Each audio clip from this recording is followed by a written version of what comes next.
փետրվար 2024 եւ փետրվար 2025 հետաքրքիր է, որ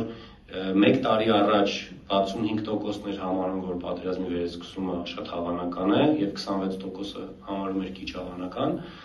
չէր համարում հավանական, իսկ նախորդ ամսվա ընթացքում 42%-ը համարում է հավանական, 54%-ը համարում է քիչ հավանական։ Ամեն դեպքում հասարակության, եթե համարենք 42%-ը վերջին տվյալ, հասարակության զգալի մասը պատերազմի վերսկսումը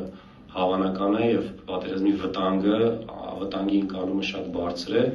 ինչը նշանակում է, որ մնացած բոլոր հարցերը այս մտքի, այս վախի, այս վտանգի պրիզմայից պետք է դիտարկել,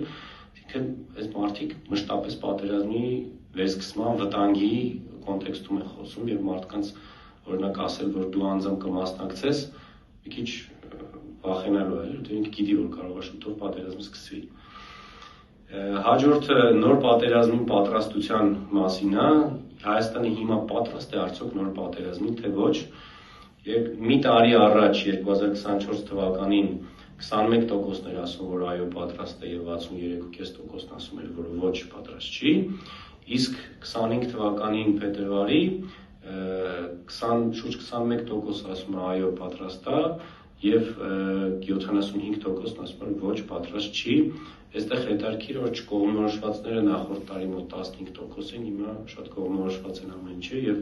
ավելի շատ կողմնորոշումը գնացել է, որ պատրաստ չէ։ Այսինքն որպես այդպեսին ընդունենք, որ հասարակության զգալի մեծամասնությունը համարում է, որ Հայաստանը պատրաստ չի նոր պատերազմին, ինչը եւս պատերազմի վտանգի եւ պատերազմը չսկսելու լուծումը տանում է դեպի արտաքին դերակատարներ։ Այսինքն ուրեմն պետք է, եթե պատերազմի վտանգը շատ մեծ է, եթե մենք պատերազմին պատրաստ չենք, ուրեմն պետք է արտաքին գործընկերներ փորձենք գտնել, ով որ մեզ երաշխավորի պատերազմ չլինի։